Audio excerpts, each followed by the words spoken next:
guys, it's me, Kate again. So let's hope my camera battery holds up.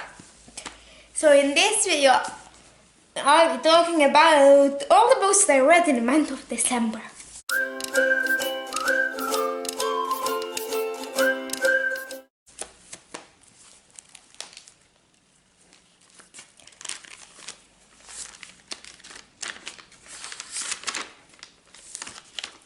So I read a total of 26 books.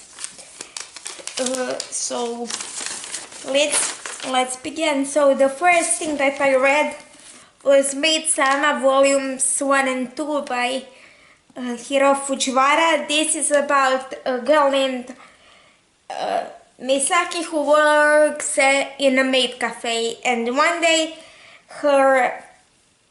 one of her classmates from school comes, and she is afraid to take cafe, and she is concerned he will reveal her secret. This was a reread for me, and I gave it 5 out of 5 stars. Then I read Contemporary Spellcraft by Christian Andreu, which is an urban fantasy book. I gave it 4 out of 5 stars.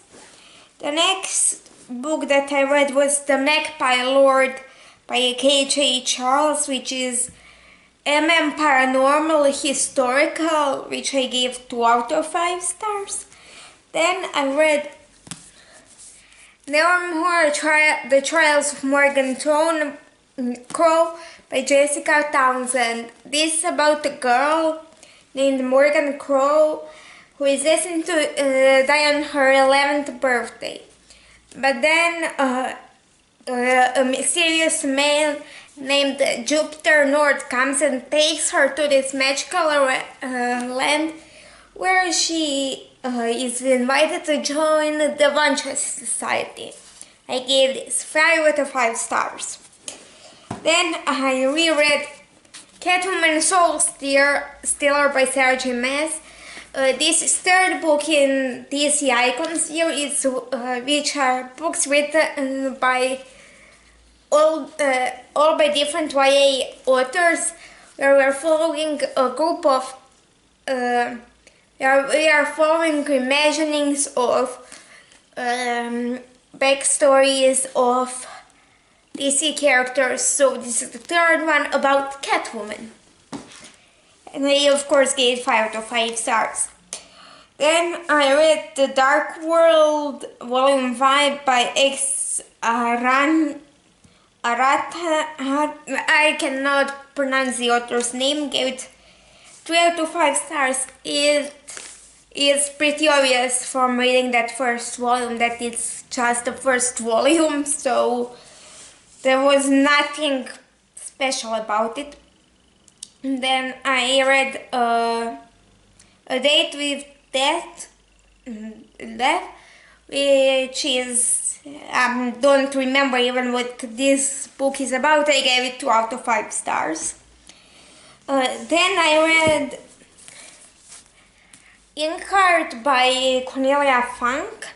So this book is about Maggie who loves stories, and one day she discovers her father can travel into books and stories, and she is after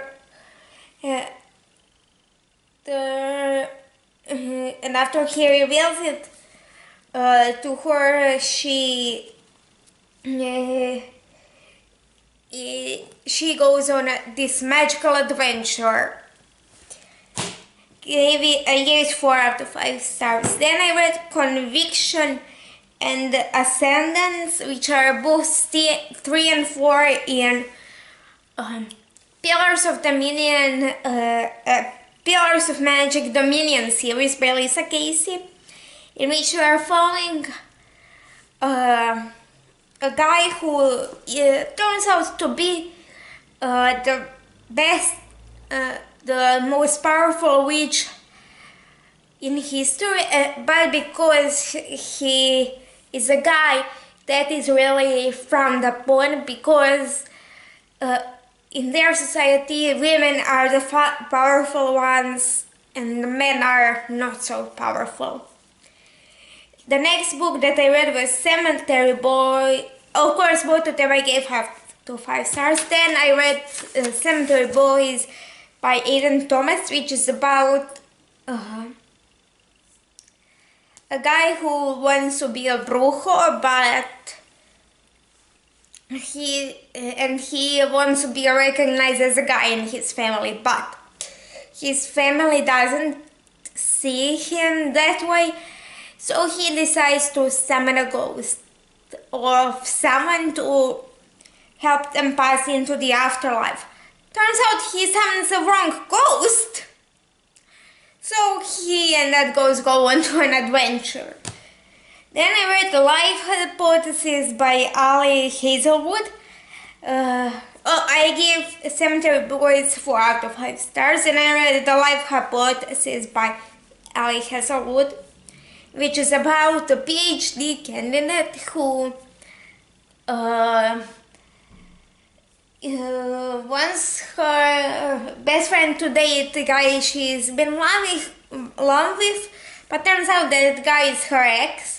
And so to prove her best friend she doesn't have feelings for that guy, she kisses the first guy she sees, who turns out to be one of the professors at her college.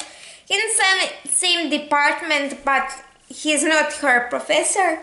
So they decide to fake that date. I gave it 5 out of 5 stars. It was really funny. Then I read The Way You Make Me Feel by Maureen Gore, which is about 17-year-old Clara Sheen, who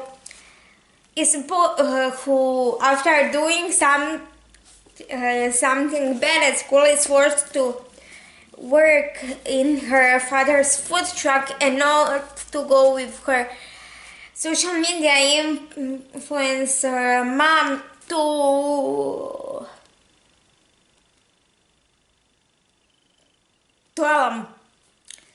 and stuff goes from there. I gave it 4 out of 5 stars. Then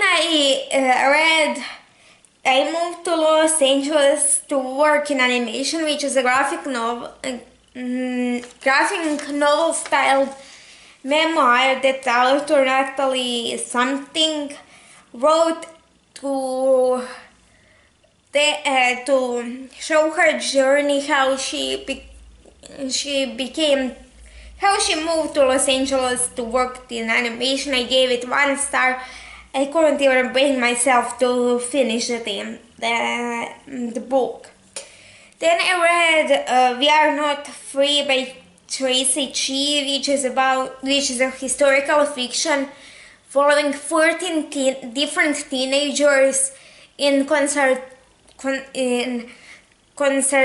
concentration camps in US during the Second World War. And we're following, and it's really easy to say, oh, this is this one, because they most get 1 or 2 chapters, and because they are in concentration camps, like there's not things they could do, they're only talking about like the most notable events, and it was really good book. I gave it 4 out of 5 stars. Then I read The Wicker King by Kay Ancrum, which is about 2 teenage boys, one of whom starts having hallucinations, and basically the pages of the book go more and more black as his mental health deteriorates, and also we're following his best friend who is trying to help him with going through all of that. I gave it 4 out of 5 stars to that book. I really enjoyed it. Then I read A Conjuring of Light by Schwab, which is about which is third book in a Darker Shade of Magic series, where we're following Cal, who is an Untitled, which means he can travel through parallel Londons, and there are four Londons: Grey London, which is London without magic; White London, where people fear magic; Red London, where people worship magic; and Black London, which was destroyed by magic. And Cal one day smuggles something from that Black London, which gets him into all kinds of trouble.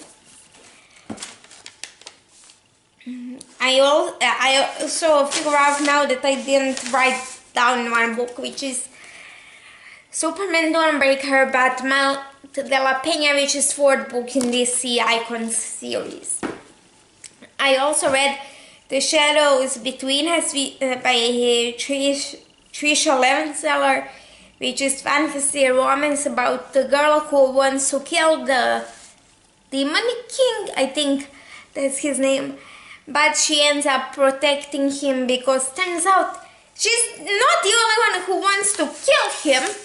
So, and she really does want to kill him, so she decides to protect him from all the others who want to kill him. I gave it 4 out of 5 stars. Then I read The Kingdom of Copper by S.A. Chakraborty, which I gave 5 out of 5 stars. That is second book in Devabad trilogy, where we are following a con woman named Nari, who one day while performing one of her cons accidentally summons a jinn who takes her to Devabad, which is city of brass, where she gets involved in political plotline. And we are also following Prince Ali, who is the Prince of Devabad, and he is providing us with inside information of the city. Then I read A Cuban Girl's Guide to Tea and Tomorrow by Laura Taylor. I cannot pronounce author's surname. Where we're following a girl whose abuela just died, so her parents decided to send her to their friends in London so she can get her mind off the fact of the fact that her grandmother just died. I gave it 5 out of 5 stars. My battery is gonna die, so I'll stop filming here and film on my phone for the rest.